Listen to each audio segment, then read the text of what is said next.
Salam əziz şagirdlər və fizikanı öyrənmək istəyənlər. Bugünkü dərsimizdə sizinlə 8-ci sinif fizika dərsliyindən olan tam mexaniki enerji mövzusu ilə tanış olacaq. Gəlin başlayaq. Birinci slaydda bizdən soruşulur.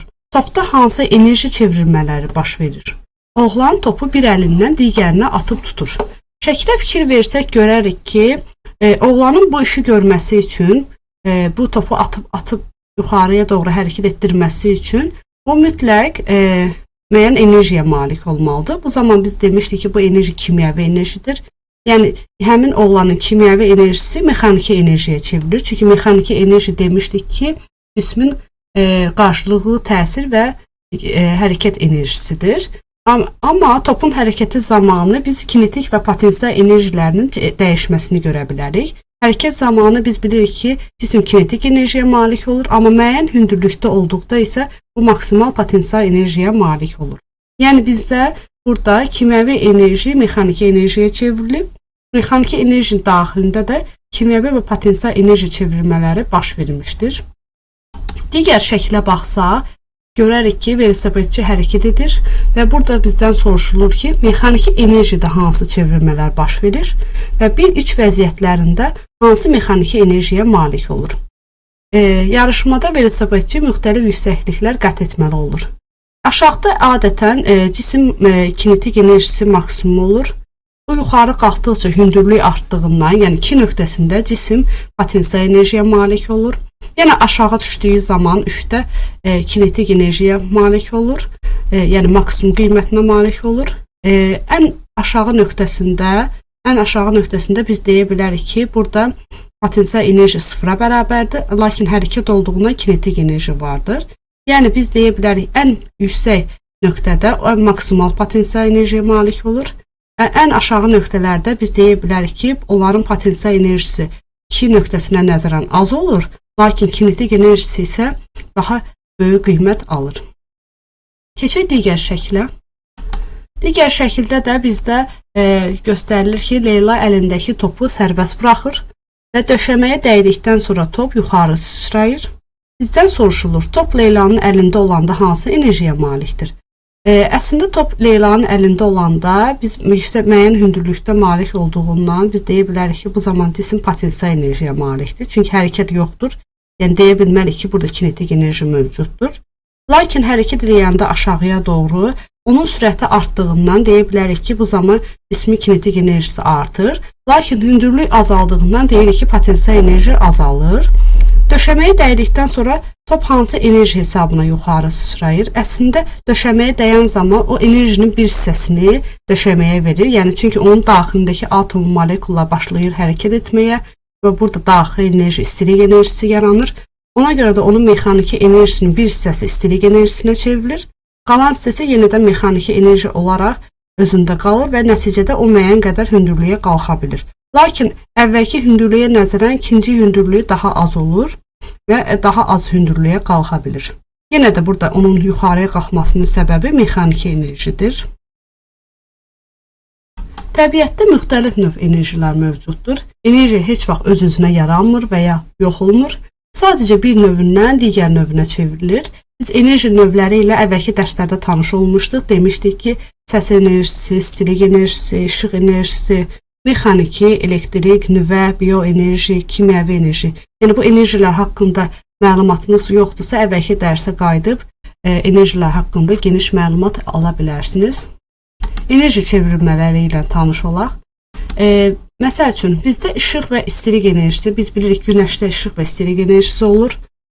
Sonra həmin o enerji, müxtəlif ərzaqları biz qəbul edən zaman biz həmin enerjini biz alırıq, sonra biz bu ərzaqlar həmin enerjinin hesabına böyüyür, ortaya çıxır. Sonra onlar arasında müəyyən proseslər gedir. Proseslər nəticəsində biz həmin ərzaqları qəbul edən zaman bizim orqanizmdə müəyyən proseslər getdiyindən biz deyə bilərik ki, burada kimyəvi enerji olur. Sonra biz bu kimyəvi enerjinin sayəsində müəyyən iş görürük, yəni kinetik enerji hərəkət edirik. Hərəkət edən zaman biz deyə bilərik ki, bu anda biz kinetik enerjiyə çevrilir. Yəni bizim baxdığımız şəkildə işıq istilik enerjisi kimyəvi enerjiyə, oradan da kinetik enerjiyə çevrilmişdir.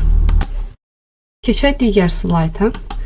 Burada potensial enerji malikdir birinci halda. Çünki şar burada qarşılıqlı təsir, yəni daxilində hava molekullarının sayı çoxdur. Ona görə də burada molekullar arasında qarşılıqlı təsir qüvvəsi daha böyükdür. Ona görə deyə bilərik ki, birinci halda potensial enerjidir. Lakin şar boşaldıqca şarın hərəkətini biz müşahidə edirik. Şarın hərəkətini müşahidə etdiyimizə görə deyə bilərik ki, artıq onun potensial enerjisi kinetik enerjiyə çevrildi. Yəni hərəkət enerjisinə çevrilir. Burada müəyyən çəkici biz vururuq mismarın üzərinə. Ən yüksək nöqtədə biz deyə bilərik ki, çəkic potensial enerjiyə malik olur. Lakin o nöqtədən aşağıya doğru hərəkət etdikcə onun sürəti artdığından deyə bilərik ki, həmin çəkicin kinetik enerjiyə malikdir.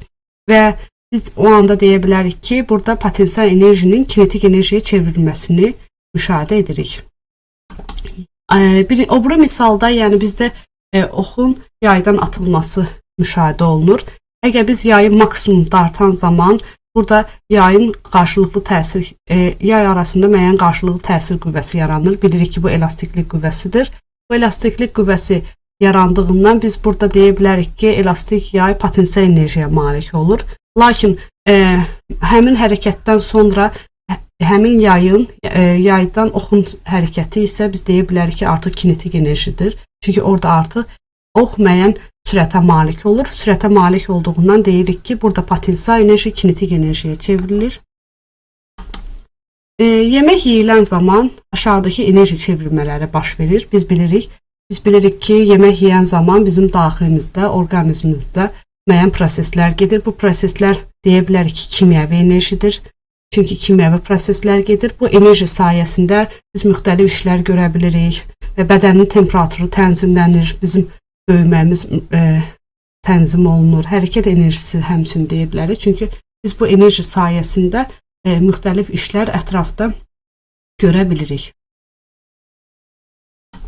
Digər slaydda televizorda hansı enerji çevrilmələri baş verir. Birinci, bir televizoru müəyyən işə qoşduqda biz bilirik ki, elektrik enerjisi sayəsində televizor işləyir.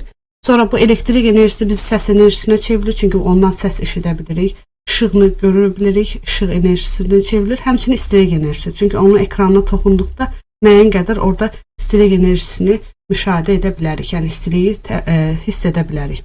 Ona görə də burada elektrik enerjisi səs enerjisinə, işıq enerjisinə, istilik enerjisinə çevrilir.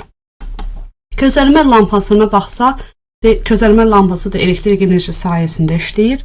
Lakin onun bu enerjisi işıq enerjisinə və istilik enerjisinə çevrilir. Çünki həm işığını müşahidə edirik, həm də istiliyini də əlimizlə toxunduğumuz zaman müəyyən qədər hiss edə bilirik. Təbii ki, lampa ilə lampa arasında müəyyən fərqlər var.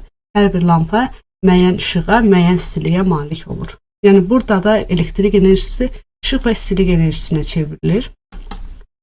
Burada isə bizdə baxsaq, nüvə enerjisini danışa bilərik. Nüvə enerjisində biz demişdik ki, atom molekullar arasında, yəni ulduzlarda adətən nüvə toqquşmaları baş verir. Burada nüvə enerjisinə malik olur. Sonra biz həmçinin işıq enerjisini görə bilərik. İşıq enerjisi həm ulduzun səthində ola bilər, həm lampanın daxilində ola bilər. Potensial enerji deyə bilərik ki, müəyyən hündürlükdə olanda cisim potensial enerjiyə malikdir. Amma harda hərəkət olanda deyirik kinetik enerjiyə malikdir. Yəni burada potensial elə bir növ kinetik enerji çevrilir. Elektrik enerjisi biz götürürük bateriya. Əslində bateriyanın daxilində də kimyəvi proseslər nəticəsində yaranır. Burada da kimyəvi enerji hasil olur. Sonra elektrik enerjisi, sonra da biz onu lampaya qoşduqda orada işıq enerjisi, həmçinin istilik enerjisində müşahidə edirik. Geotermal elektrik stansiyalarında isə aşağıdakı enerji çevirmələri baş verir. Yəni burada sular, yəni burada bilirik ki, termal sulardan söhbət gedir. Çünki burada olan su vulkanların daxili enerji hesabına qızır və nəticədə bu enerji elektrik enerjisinə çevrilir. Yəni geotermal enerjilər adətən elektrik enerjisinə çevrilir. Yəni bunun istisi sayəsində biz ondan elektrik enerjisi ala bilirik. İstilik elektrik stansiyalarında isə qaz, neft, daş kömürün yanması zamanı əldə olunan daxili enerji var. Bu enerji hesabına biz elektrik enerjisinə çevirmək mümkündür. Yəni bunu da geniş sənayedə istifadə olunur. İstilik elektrik stansiyalarında həmçinin aşağıdakı enerji çevirmələri baş verir. Məsəl üçün, kömür yananda burada kimyəvi enerji çevirmələri baş verir. Yəni kimyəvi enerji hesabına yaranır. Kimyəvi proseslər baş verdiyindən həmin kömür ətrafında kimyəvi enerji malik olur. Sonra bu istiliyə çevrilir, çünki müəyyən istilik hiss olunur. Bu istilik hesabına hərəkət başlayır, həmin turbinlərin hərəkəti başlayır. Burada kinetik enerjiyə malik olur. Sonra həmin bu hərəkət nəticəsində biz elektrik enerjisini əldə etmiş oluruq. Atom elektrik stansiyalarında isə aşağıdakı enerji çevirmələri baş verir. Yəni burada atomun enerjisi elektrik enerjisinə çevrilir. Bu enerji də kifayət qədər böyük enerjidir, lakin onun idarə edilməsi, tənzimlənməsi biraz mürəkkəbdir. Lakin ondan da çox böyük miqdarda enerjilər almaq mümkündür. Enerji çevirmələri, məsəl üçün, elektrik enerjisi hər hansı bir elektrik plitəsini qoşan zaman orada elektrik enerjisi sayəsində biz onun işığını və istiliyini müşahidə edirik. Yəni, burada deyə bilərik ki, burada elektrik enerjisi işıq və istilik enerjisinə çevrilir. Külək turbininin aşağıdakı enerji çevirmələri baş verir. Küləyin mexaniki enerjisi elektrik enerjisinə çevrilir. Çünki küləyin sayəsində onlar hərəkət edir, pərlər başlayır hərəkət etməyə və hərəkət nəticəsində biz burada elektrik enerjisinə çevrilməsi mümkündür. Su elektrik stansiyası suyun hesabına hərəkət gəlir, həmin o turbinlər və nəticəsində o turbinin hərəkəti elektrik enerjisinə çevrilir. Həmçinin biz burada deyə bilərik ki, su elektrik stansiyalarında mexaniki enerji deyəndə həm burada kimyəvi həm kinetik enerji nəzərdə tutulur. Çünki hərəkət enerjisi var, həm də potensial enerjidir. Çünki müəyyən hündürlükdən o çayların, suların axması baş verir və həm kinetik, həm potensial enerji çevrilir elektrik enerjisinə. Burada da bizdə insanın müəyyən iş görür, oxu yaydan atır. Biz ox götürülmür burada. Müəyyən daşı həmin yaydan atmağa çalışır. Və biz burada görə bilərik ki, həmin insanın kimyəvi enerjiyə malikdir. O yayı dartan zaman, bu zaman o potensial enerjiyə malik olur. Yəni kimyəvi enerji çevrilir potensial enerjiyə. Artıq daşın hərəkəti zamanı bu kinetik enerjiyə çevrilir. Çünki demişdik ki, kinetik enerji hərəkət enerjisidir. Həmçinin suyun potensial enerjisi, su müəyyən potensial enerjiyə malikdir. Əgər müəyyən hündürlükdən qalxıb, müəyyən hündürlükdən axırsa, orada potensial enerji var. Axan zamanda hərəkətə malik olduğundan kinetik enerjiyə çevrilir. Sonra da onun enerjisi tezdən elektrik enerjisinə çevrilir. Yəni biz suyun enerjisindən elektrik enerjisi almış oluruq. Enerji çevrilmələrində həmçinin burada atraksiyonu da görə bilərik. Burada ən yüksək hündürlükdən hərəkəti zamanı görə bilərik ki, ən yüksək hündürlükdə potensial enerjiyə malikdir. Lakin hərəkətə gəldikcə artıq onun enerjisi kinetik enerjiyə çevrilir. Burada da kimyəvi enerji potensial enerji çevrilir. Yəni əslində aşağıda olur, həmin atraksiyon hərəkətdə olur. Hərəkət nəticəsində yuxarıya qalxdığı zaman biz artıq deyə bilərik ki, burada kinetik enerji potensial enerjiyə çevrilir. Günəş su qızdırıcılarında da aşağıdakı enerji çevrilmələri baş verir. Məsəl üçün, burada işıq enerjisi, günəşin işığının enerjisi istilik enerjisinə çevrilir.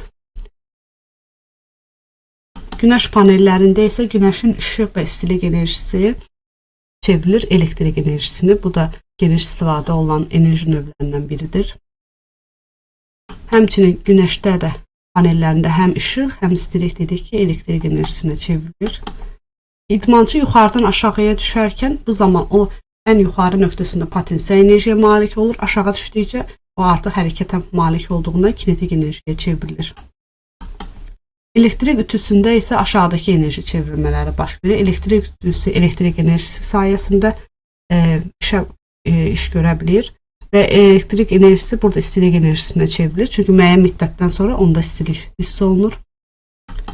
Həmçinin elektrik mühərriklərində elektrik enerjisi mexaniki enerjiyə çevrilir. Çünki elektrik sayəsində bu mühərrik işə düşür və mühərrikin işə düşməsi zamanı onun daxilində hərəkət nəticəsində deyə bilərik ki, burada mexaniki enerji mövcuddur. Elektrik mühərriki isə bir sıra yerlərdə istifadə olunur. Müxtəlif elektrik işləyən cihazlarda, sərinkeşlər, paltaryan maşınlarında, mikser, soyuducu, fen və digər cihazlarda istifadə olunur. Maşın mühərriyində də aşağıdakı enerji çevrilmələri baş verir. Əgər biz mühərriyə müəyyən yanacaq daxil etdiyimiz zaman, bu zaman burada kimyəvi enerjiyə malik olur. Çünki kimyəvi proseslər gedir. Sonra müəyyən müddətdən sonra biz orada həm istilik, həm kinetik enerjini müşahidə edə bilərik. Çünki mühərrikin müəyyən müddətdən sonra qızması müşahidə olunur. Burada istilik enerjisi də var. Həmçinin mühərrikin hərəkətə gəlməsi artıq orada həmçinin kinetik enerjiyə də malik olduğunu deyə bilərik. Elektrik lampasında isə aşağıdakı enerjilər var. Elektrik enerjisi, biz bilirik elektrik lampası elektrik enerji sayəsində işləyir və orada həm istilik, həm işığı müşahidə edə bilərik. İşığı biz o adətən görə bilirik. İstiliyi isə biz onu toxunduğumuz zaman, əlimizlə toxunduğumuz zaman müəyyən qədər hiss edə bilirik. Radioda da aşağıdakı enerji çevirmələri baş verir. Radioda elektrik enerji hesabına işə başlayır və orada biz həm kinetik enerji, həm səs enerjisi müşahidə edə bilərik. Buxar mühərriyində isə enerji çevrilməsi istilik, biz buxar mühərriki adətən buxarın sayəsində baş verir. Yəni buxarda istilik enerjisi burada çevrilir kinetik enerjiyə. Çünki buxarın sayəsində bu mühərrik işə düşür və işə düşdüyü zaman hərəkət mövcud olduğundan deyə bilərik ki, kinetik enerji vardır. Batareyalarda demişdik ki, enerji kimyəvi enerjidir. Çünki onlarda kimyəvi proseslər baş verir. Həmin kimyəvi proseslər nəticəsində elektrik enerjisinə çevrilir. Çünki biz onu elektrik almaq üçün müxtəlif cihazlara daxil edirik. Qaz plitəsində isə aşağıdakı enerji çevrilmələri baş verir. Qaz plitəsində hər hansı bir qaz olur və onun yanması zamanı biz bilirik kimyəvi proseslər getdiyindən kimyəvi enerji olur və kimyəvi enerjidə istilik enerjisi çevrilir və buna görə də biz istədiyimiz məmulatı qızdıra bilirik. Enerji bir növdən digər növünə keçən zaman tam enerji ümumiyyətlə dəyişmir. O zaman mümkündür ki, biz əgər deyiriksə tam enerji dəyişmir, bu anda deyirik ki, bu qapalı sistemlərdə ödənilir və enerji saxlanma qanunudur. Enerjinin saxlanma qanunu aşağıdakı düsturla hesablanır. Y tam bərabərdir, Y potensial, üstəgəl Y kinetik. Burada adətən potensial və kinetik enerjiləri sizinlə öncədən keçmişdi. Y potensial enerjini göstərir, Y kinetik enerjini göstərir. Y tam enerjini göstərir və o heç vaxt dəyişmir, onların cəmi sabit qalır. Əgər bu o halda ödənilir ki, havanın müqavimət qüvvəsi, sürtünmə nəzərə alınmasın ki, tam enerji ödənilsin, yəni tam mexaniki enerji dəyişməsin. Biz bu halda deyirik ki, burada bir növdən digər növə çevrilmə baş verir. Biz kinetik enerji və potensial enerjinin düsturlarını gətirib burada yaza bilərik. Tam enerjinin də biz iki düsturunu keçmişik, potensial enerjinin biz iki düsturunu keçmişik. Lakin kinetik enerjinin isə bir düsturunu. Yəni məsələnin şərtinə uyğun olaraq bu düsturları gətirib burada qoya bilərik. Biz bildik ki, tam enerji Y tam şəklində təyin olunur.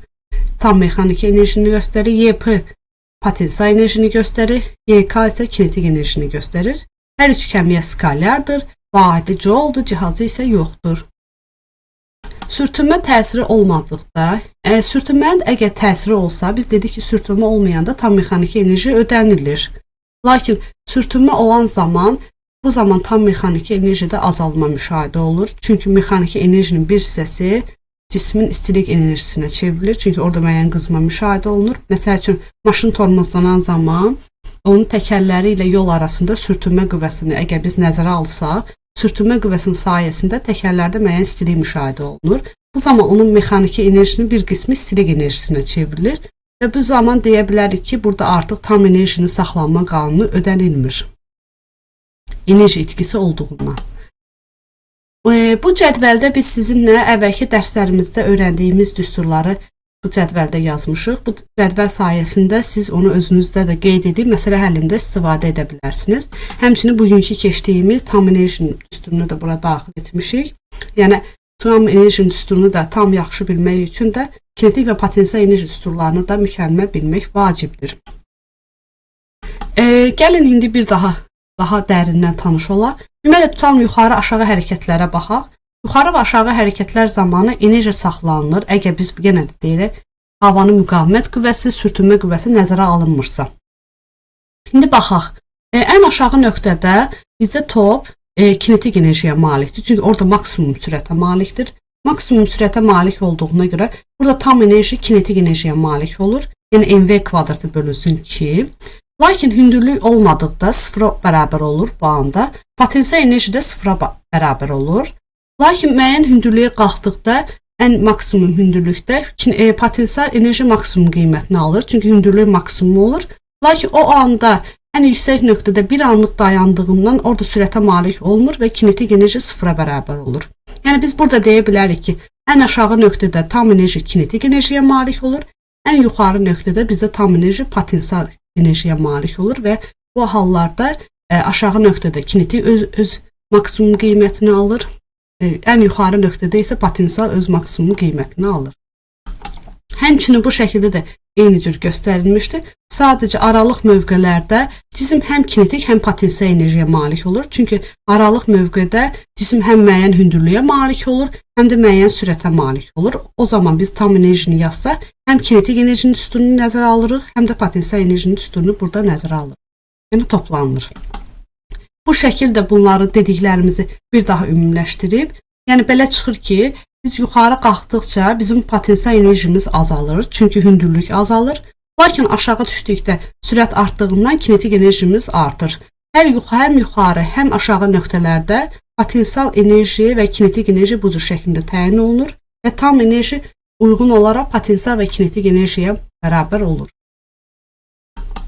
Yenə də burada açıq-aydın göstərilib. İndi adi rəqqasda enerjinin saxlanma qanununa baxaq. Yuxarı və aşağı hərəkətlərdə tam enerjinin saxlanma qanunu müşahidə etdik. Orada müəyyən qədər məlumatımız oldu. Sadə rəqqasda enerjinin saxlanma qanunu yenə də tam enerji dəyişmir. Yəni biz burada sürtünmə qüvvəsini və havanın müqavimət qüvvəsini nəzərə almırıq. İndi baxaq onların həm yuxarı nöqtələrində, həm aşağı nöqtələrində onların tam enerjisini. Kənar nöqtələrində biz müşahidə edə bilərik ki, burada potensial enerji maksimum olur. Çünki müəyyən hündürlüyə qalxır. Yəni kənar nöqtələrindəki hündürlük ən aşağı nöqtəsindəki hündürlükdən adətən daha böyük olur. Və buna görə də kənar nöqtələrində hündürlük maksimum olduğundan potensial enerji də maksimum olur. Sadəcə kənar nöqtələrində biz müşahidə etmişik ki, bir anlıq dayanır. Dayandığına görə sürət sıfır olur. Ona görə də kinetik enerji sıfır olur. Və biz bu kənar nöqtələrində deyə bilərik ki, tam enerji yalnız potensial enerjiyə malik olur. Lakin orta mərkəzində biz görə bilərik ki, cisim potensial enerjisi sıfıra bərabər olur. Çünki elə bil ki, onu digərlərinə müqayisə edəndə o hündürlükdə ən aşağı hündürlük kimi qəbul olunur. Biz orada hündürlüyü sıfır qəbul edirik. Və bu zaman cisim potensial enerjisi sıfıra bərabər olur. Amma kinetik enerjisi maksimum olur. Çünki orada ən böyük sürətini almış olur. Ən böyük sürətə malik olduğuna görə kinetik enerji maksimum olur. Amma ümumi halda tam enerji biz kinetik enerjiyə bərabər götürürük. Yenə də eyni şey biz burada göstərilmişdir. Yəni belə çıxır ki, kənar nöqtəyə doğru getdikcə bizdə potensial enerji əslində artır. Lakin kinetik enerji artması isə biz müşahidə edirik, ancaq mərkəzə doğru gəldikdə müşahidə edirik. Yəni bu halda götürə bilərik. Yəni biz buradan gördük ki, kənar nöqtələrinə getdikcə potensial enerji artır, lakin mərkəzə doğru gəldikcə kinetik enerji artmış olur.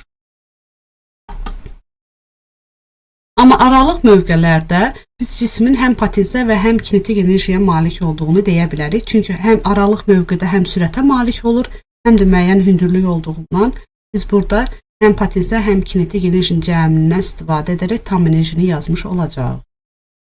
Velosipedçinin hərəkətinə baxaq. O təpə boyunca həm yuxarı, həm aşağı hərəkət edir. Bu da eyni ilə yuxarı və aşağı hərəkət, topun yuxarı və aşağı hərəkətinə bənzəyir. Yəni yuxarı qalxdıqca potensial enerji maksimum olur, çünki hündürlük maksimum olur. Ona görə kinetik enerji sıfıra bərabər olur. Çünki burada sürət sıfıra bərabər olur və biz bu halda deyə bilərik ki, tam enerji potensial enerjiyə malik olur. Amma aşağı nöqtələrdə, yəni aşağı nöqtələrdə biz deyə bilərik hündürlük sıfıra bərabər olduğundan, yəni burada hündürlük götürülmürsə, lap ən aşağı nöqtəsində nəzərdə tutulur. Biz bu zaman deyə bilərik ki, potensial enerji minimum olur, lakin ən maksimum sürətə malik olduğundan kinetik enerji maksimum olur. Yenə də bu hallarda biz deyə bilərik ki, cismin tam enerjisi dəyişmir. Sizcə paraşütçünün havada ikən malik olduğu tam mexaniki enerji bərabərdirmi? Bu halda tam mexaniki enerjinin saxlanma qanunu ödənilirmi? Nə üçün? Əslində biz burada paraşütçünün hərəkətinə baxsaq, biz burada havanın müqavimətini nəzərə alırıq. Çünki havanın müqaviməti də burada paraşütçü üzərində müəyyən iş görür.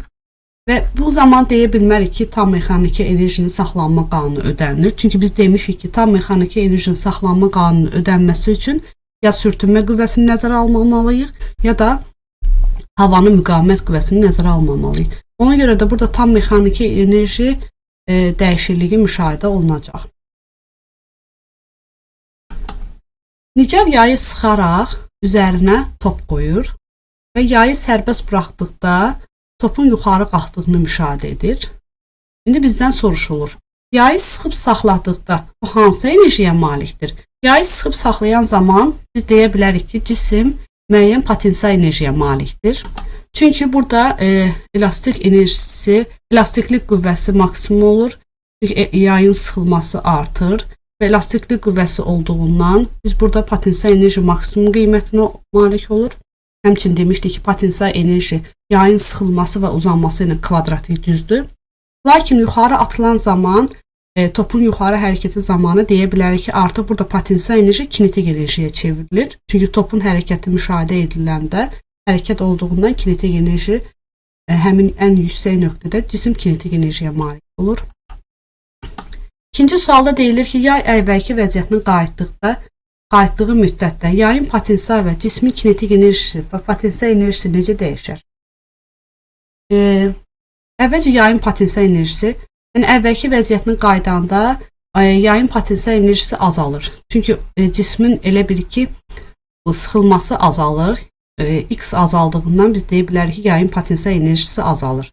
Amma cismin potensial enerjisinə baxsaq, cismə müqayisə edəndə cisim ikinci halda birinci haldakindən daha hündürlükdədir. Və biz deyə bilərik ki, ikinci halda cismin hündürlüyü birinci haldakindən böyük olduğundan biz deyə bilərik ki, ikinci halda potensial enerji artmış olur.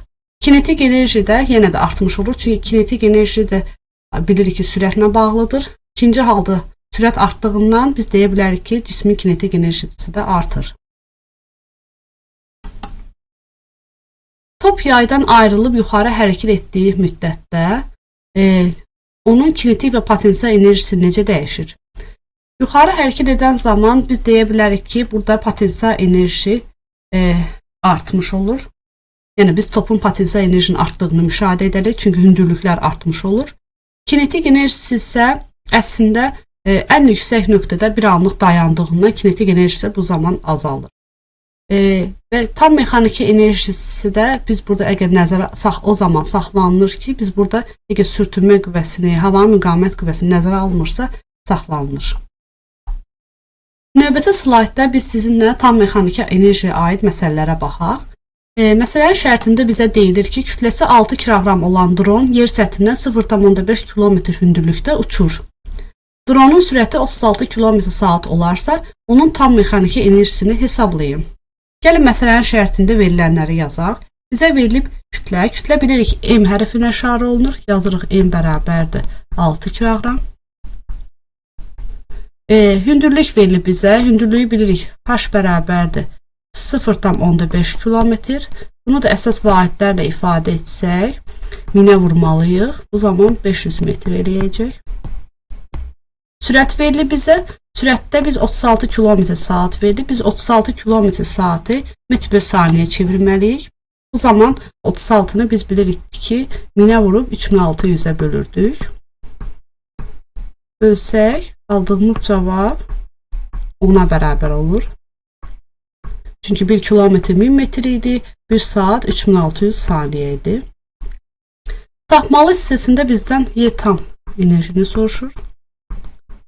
Həlli hissəsində tam enerjinin üstünü yazaq. Verilənlərə əsasən yaza bilərik ki, burada həm kinetik və həm potensialı nəzərdə almalıyıq. Kinetik enerjinin biz bir düsturunu bilirik. Onu da həmin düsturu yazırıq. Yəni mv kvadratı bölünsün 2-ni. Potensial enerjinin isə hündürlüklə bağlı düsturu mgh idi. Ona görə mgh yazırıq. və rəqəmləri gətirib yerinə qoyuruq. Biz əslində rəqəmləri yerinə qoysaq yazaq. M-in yerinə 6 yazırıq, sürətin yerinə 10 yazırıq, 10 yazıb kvadrata yüksəldirik, yəni 100 yazırıq. 2 üstəgəl M yerinə 6 yazırıq, J yer səthində 10 götürülür, ona görə 10 yazıram. H da bizdə 500-dür. Hesablayaq. Biz burada ixtisar etsək, 6-nı 2-ni ixtisar etsək 3. Yəni bizdə burada 300 alınır. Amma digər hesablamada 6 vur 10 vurulsun 5 şəklində yazırıq. 6-nı 5-ə vuranda 30. 3 dənə 0 yanına yazırıq. 30.000. Cavabımız eləyəcək 100. 303. 30.300. Bu şəkildə yazılır. Vahidi joule şəklində yazılar. Çünki bilirik ki, tam enerjinin vahidi joule-dur. Yəni biz bu məsələdə öyrəndik ki, tam enerji verilənlərə əsasən nə şəkildə yazıla bilər? Yəni biz bilirik ki, kinetik enerjinin düsturu həmişə mv kvadratıdır. Amma mv kvadratı bölünsün 2-dir. Amma potensial enerjinin düsturu isə 2 düsturu var. Əgər məsələnin şərtində bizdə hündürlükdən danışılırsa, biz bu zaman mgh düsturundan istifadə edirik. Əgər məsələnin şərtində elastik yay verilibsə, yayın uzanması, sıxılması haqqında danışılırsa, bu zaman kx kvadratı bölünsün 2 düsturundan istifadə etməliyik.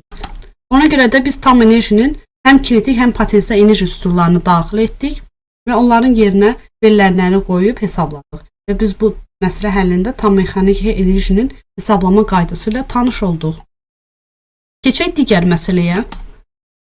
Bizdən soruşulur ki, kütləsi 0,5 kiloqram olan polad kürə 1 metr hündürlükdən sərbəst buraxılır. Bizdən soruşulur, sərbəst buraxıldığı anda kürənin potensial, kinetik və tam mexaniki enerjisi nəyə bərabərdir? Diqqət yetirsək görərik ki, cisim maksimum hündürlükdə onun tam enerjisi potensial enerjiyə malik olacaq. Çünki o anda cismin sürəti malik olmur, sürəti 0 olur. Sürət 0 olduğundan biz yaza bilərik ki, yəni bunun başlanğıc sürəti 0-dır. Bu zaman kinetik enerji 0-dır. Amma tam enerji potensial enerjiyə malik olur. Yəni potensial enerji özünün maksimum qiymətini alır. Düsturu yazmış olsaq, potensial enerji bilirik ki, mg h-dır. M-in yerinə 0,5 yazarıq, J-ni yerinə 10 yazarıq, H-ın yerinə 1 yazarıq. Qoysaq, hesablasaq, cavab eləyəcək 5 joule. Yəni biz buraxılan anda tam enerji potensial enerjiyə malik olur, o da 5 joule-la bərabər olmuş olacaq.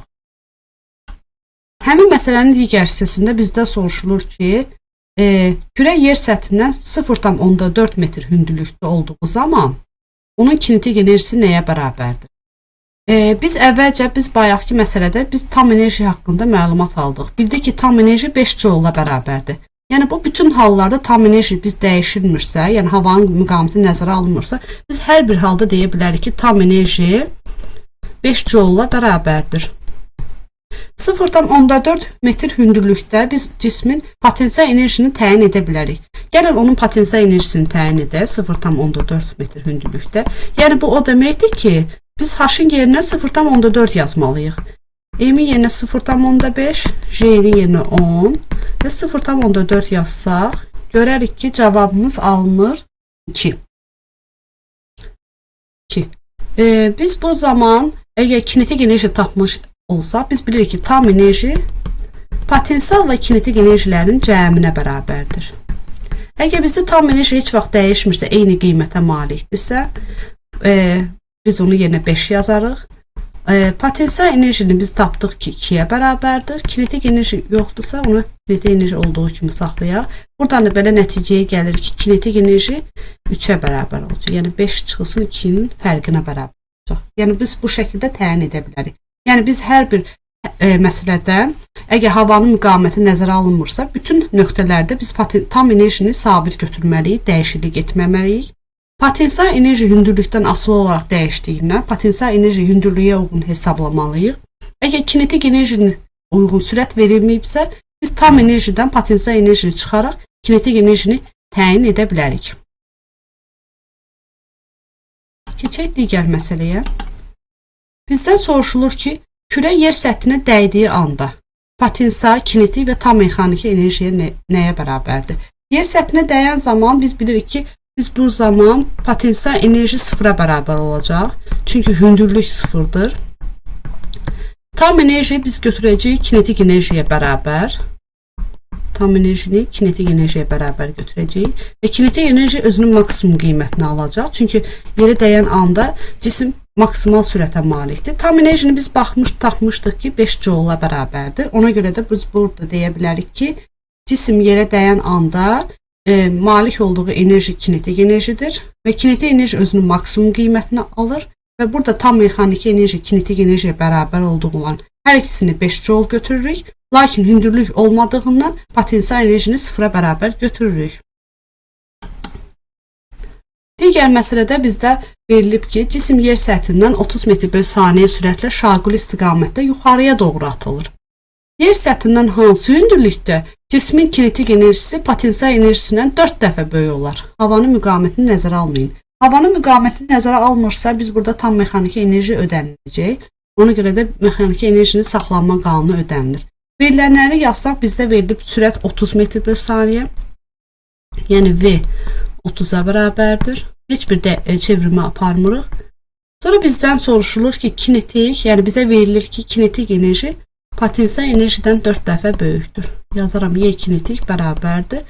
4 vurulsun Y potensial. Bizdən soruşulur hansı hündürlük? Hansı hündürlüyü soruşursa, H bərabərdir sual yazır. Həlli hissəsində gəlin biz tam mexaniki enerjinin düsturunu yazaq. Biz bilirik ki, tam mexaniki enerji kinetik enerji və potensial enerjinin cəminə bərabər olacaq.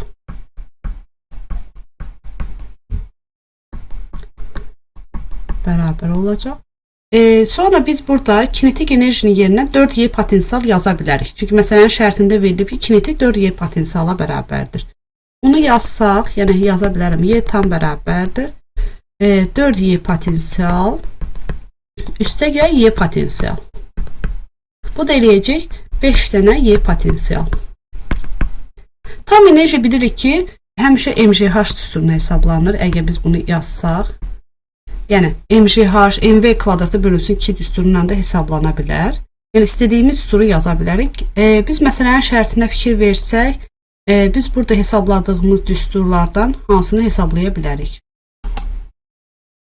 Yəni biz bu məsələnin şərtində tam enerjinin yerinə MV kvadratı bölünsün 2 qoyacağıq.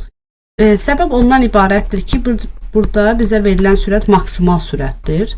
Biz bilirik ki, həmişə hündürlüyün maksimum qiyməti, sürətin maksimum qiymətini biz tam enerjiyə qəbul edirik. Ona görə də tam enerjinin yerinə V maksimum qiyməti, yəni MV kvadratı bölünsün 2-ni yazıram. Lakin potensial enerji biz bilirik ki, bizim məsələdə potensial enerji müəyyən hündürlüklə olan düsturundan istifadə edirik. MGH. Burada da verilən H maksimal hündürlük deyil, sadə daxilində olan hündürlükdür. Yəni maksimal hündürlükdən kiçik olan hündürlükdür. Gətirək qiymətlərini qoyaq. Məsələni həll edərkən fikir verdinizsə, bizə kütlə verilməmişdi. Kütlə verilmir ona görə ki, bizim məsələnin şərtində, yəni həlli zamanı kütlələr ixtisar gedir. Ona görə biz burada kütlələri silək. Qalan qiymətləri gətirək yerinə qoyaq. Yazaq, V kvadratı bölünsün ki, V kvadratı bizdə 30-dur, 9 yazırıq. 2. 5 vurulsun J 10. H-ı da bilmirik, X yazaq. İndi biz burada X-i tapmış olsaq, tənasüb qaydasına əsasən, bunun altında məxrəcdə həmişə 1-dir. Tənasübdə biz bilirik, kənar hədlərin hasili, orta hədlərin hasilinə bərabərdir. Yəni biz X-i tapmaq istəyiriksə, 900-ü bölməliyik. 2 vurulsun 5-ə, o da vurulsun 10-a. Yəni 100-ə bölürük. Bu zaman aldığımız cavab 9 alınacaq. Yəni biz burada H-ı 9 tapmış olduq. 9 metr götürüləcək. Yəni biz bu məsələdə müəyyənləşdirdik ki, bizə verilən zaman tam mexaniki enerjinin düsturundan hansı üsullarla istifadə edə bilərik. Ümumiyyətlə verilənlər verilibsə, bunu düzgün şəkildə yazmaq birinci şərtdir. Yəni sürəti verilibsə, biz bilirik ki, yer səthindən bu sürətlə atılıbsa, bu ən maksimum sürətdir. Çünki yer səthində olan sürət həmişə maksimal sürət olur. Kinetik potensialın bu nisbətini hasilinə bərabərdirsə, bunu da bu şəkildə yazmalıyıq. Y kinetik bərabər 4Y potensial. Tam enerjinin üstünlüğünü də biz sizinlə keçdik bu dərsdə. Tam mexaniki enerji kinetik və potensialın cəminə bərabərdir. Sonra biz verilir hissəsinə baxırıq. Bizə nələr verilir? Biz bilirik ki, Y kinetik 4Y potensialdır. Ona görə kinetiki aradan çıxartmaq məqsədilə onun yerinə 4Y potensial yazırıq. O da 5Y potensialdır. Bir tərəfdə bizə tam enerji verilib, bir tərəfdə potensial enerji verilib. Biz bilirik tam enerji həmişə maksimal qiymətdir. Yəni həm hündürlüyün, həm potensial enerjinin, həm kinetik enerjinin, həm də sürətin maksimal qiymətidir. Biz burada ona görə də bizə də maksimal qiymət kimi sürət verildiyindən tam mexaniki enerjinin mv kvadratı maksimum kvadratı bölünsün 2 üstündən istifadə edirik. Lakin potensial enerji biz bu hündürlüklə əlaqədar olduğundan mgh üstündən istifadə edəcəyik. Sonra rəqəmləri adi qaydada qoyuruq. Yəni kütlələri nəzərə almırıq, çünki kütlələr hər iki tərəfdə olduğundan ixtisar gedir. Rəqəmləri yerinə qoyuruq. Yəni hər bir rəqəmi yerinə qoyub lazımi kəmiyyəti tapmaq istəyiriksə, biz bu zaman tənasüb qaydasından istifadə edərək həmin kəmiyyəti hesablayıb tapırıq.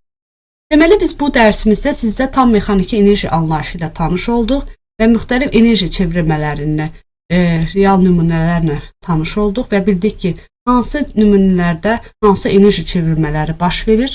Həmçinin tam mexaniki enerjinin hansı hallarda ödənildiyini öyrəndik. Yəni öyrəndik ki, havanın müqaviməti nəzərə alınmırsa, sürtünmə qüvvəsi nəzərə alınmırsa, biz tam mexaniki enerjinin saxlanma qanunundan istifadə edə bilərik. Və öyrəndik ki, müxtəlif hallar zamanı kinetik və potensial enerjilər necə dəyişir, mexaniki enerjinin növləri kimi. Və həmçinin onlara aid bir sıra məsələ nümunələrinə baxdıq və məsələ nümunələrini öyrənərkən öyrəndik ki, tam mexaniki enerjinin hansı hallarda hansı düsturundan istifadə etmək mümkündür. Dərsimiz bu qədər. Gələn dərslərə qədər sağ olun.